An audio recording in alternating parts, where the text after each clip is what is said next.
There's also a new report out today, an extensive report that's in the New York Times, and it's based on Maggie Haberman and Jonathan Swann's upcoming new book that's about to be published called Regime Change. And they write in this new report today about how the release of the Epstein files, debating over how to handle Jeffrey Epstein, basically paralyzed the White House. And there were meetings in the Situation Room even where obviously, of the utmost national security concern, meetings pertaining to that happened.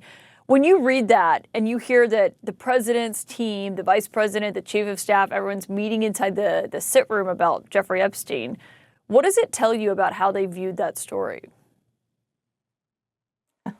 Well, unfortunately, that's not new news to me. Unfortunately, that was something that I lived through. I watched the Speaker of the House shut down the government and keep the House completely out of session for 8 weeks in the fall of 2025, simply because he was under orders of the president and his team not to do anything in the House of Representatives because they were doing everything they could do to stop that resolution from passing the House. The same resolution that I signed the discharge petition to force to a vote on the floor. I'm not surprised by this news, Caitlin, because I also had a very uncomfortable phone call with the president before the release of the Epstein files, where he told me that his friends would get hurt if the files were released. And I'll never forget that. I'll also never forget the text message he sent me when I told him that my son's life was being threatened because he was calling me a traitor because I fought to release the Epstein files, where he told me that I deserved it. And so this doesn't shock me that his team was paralyzed. But I tell you what it is. It's absolutely ridiculous and unforgivable. We're talking about pedophiles and rapists of the elite class of people that never get held accountable for anything. So if they were paralyzed and scared and didn't know what to do about releasing the Epstein files, these people are absolutely absurd. They don't deserve the American people's trust. As a matter of fact, we should consider them as they should be considered traitors. They're traitors. The ones that refuse to release the Epstein files want to cover up for pedophiles and rapists and all sorts of disgusting things in these files. Those are the traitors to the American people, and they should be ashamed of themselves.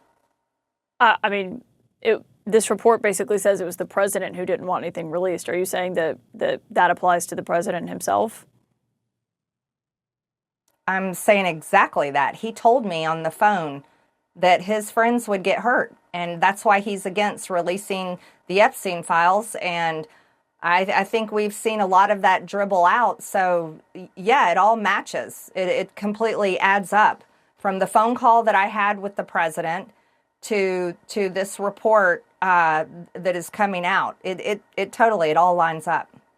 I mean, it's pretty remarkable to hear you say that you think the president is a traitor. What is remarkable to me is that this administration, people that we voted for, demanding transparency, the man that campaigned all over the country claiming that he would be the one to drain the swamp, is the very man that fought to keep the Epstein files from being released. And then he in turn called me the traitor because I fought to release the Epstein files. Many people have turned and said, oh, she's a Democrat now. I'm not a Democrat. Nothing changed about my views. I'm unapologetically America first. As a matter of fact, I've taken off the Tea Party jerseys. I don't want anything to do with any of them. I'm straight down the line, strictly for the American people. But it's been shocking to people, many people that voted for Donald Trump, many people that voted Republican, that they would actually follow through to try to cover up the Epstein files. And that's the part that everyone just can't even understand. And when you read this report, it says that the vice president suggested having Tucker Carlson interview Ghislaine Maxwell to have her clear the president's name publicly. Do you think that would have been helpful had that gone forth? Well, Tucker didn't interview Ghislaine Maxwell, did he? So, yeah, the fact that didn't happen should speak volumes for Tucker Carlson. And it also shows the lengths they were willing to go to try to find someone trustworthy to the American people to try to extend this cover up. And the American people just aren't buying it. This has been the top issue ever since it started. It should have never been a fight. It should have been the easiest thing to happen. And I'll point something else out. No one has been held accountable for the Epstein files. Nobody. In other countries, there's people that have been arrested, people that have been forced to step down. Here in America, we haven't seen any justice for the victims. And that's because look who's in charge. They're not being prosecuted. They're not being held accountable. And I think that comes from the top. I mean, it ended up being Todd Blanche who interviewed Ghislaine Maxwell. She was subsequently moved to a lower security prison. He's now been named as the Attorney General. If you were in the Senate, would you vote to confirm him based on this? Well, you know, he's the acting Attorney General, and the fact that she was moved, Ghislaine Maxwell, just to be specific, was moved to a minimum or a lesser secure prison, a more comfortable prison. That was something that I remember the Epstein victims saying upset them greatly, because they said that she was responsible for a lot of the crimes committed against them. So they were appalled by that. But I'm not in the Senate. I don't get to make that vote.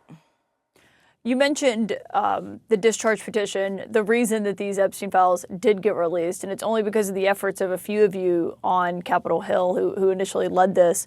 Last night, Nancy Mace lost her race. She was running for governor in South Carolina in the Republican primary. But because of that, that means that the 4 House Republicans who backed this, you, Nancy Mace, and Thomas Massie, only Lauren Boebert is going to be in Congress for the Republicans after this term. What do you think the impact of that is? Well, let's also make it very clear. Lauren Boebert, the president, also put out a Truth Social saying who could he support and primary her. So she's not out of the crosshairs either. I think what MAGA needs to realize and wake up and see very clearly is President Trump hasn't brought any accountability against any of the Democrats that he campaigned and went so hard against. None of the Democrats on the January 6th committee have been held accountable. No one has been prosecuted for the stolen election of 2020. No one has been held accountable for all the crimes against humanity, for COVID. No one has been held accountable for all of these issues. But he has targeted 4 Republicans harder than he has ever come against any Democrat, and that's myself, Thomas Massie, Nancy Mace, and Lauren Boebert. Why? Because we fought to release the Epstein files. And I think that is the story that people need to pay attention to, because that tells more truth about Donald Trump than it will ever tell you on Truth Social.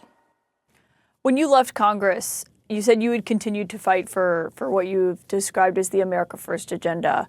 You've released a new trailer for a show that is titled Life with MTG. The people of this country are what matters. I won't stop living, I won't stop speaking, and I won't stop fighting. And neither should you. What do you have planned? Well, I'm very excited to roll out this series. It's going to show everything from how I live my life. I'm very transparent about that. And it's going to be all types of things, but I'm also going to continue to speak openly, truthfully, and passionately about the issues that matter most to Americans. And this is the direction that our country needs to go in. We have a future ahead of us, and the older generations do not need to be in charge of it, because the way they have voted for foreign wars. They have put all of us, the younger generations, in debt to nearly $40 trillion. They have destroyed Social Security so much that none of us will get a check, Caitlin. Me and you, we won't see a Social Security check because it's going to be bankrupt by 2032. And so I care very much about my children's generation. They're in their 20s. I care very much about the future of our country. And I care very much about our country's standing in the entire world. And right now, our relationships are being destroyed and ruined with many countries across the world. So we have have a future ahead of us, but those in their 80s and those moving up very late in age that are clinging to power in Washington, D.C., those are the ones that need to stop being in charge. And it's the younger generation. We need to lead the way. And that starts by being very open and honest about what that looks like in the future. Former Congresswoman Marjorie Taylor Greene, thank you for joining us tonight. Thank you.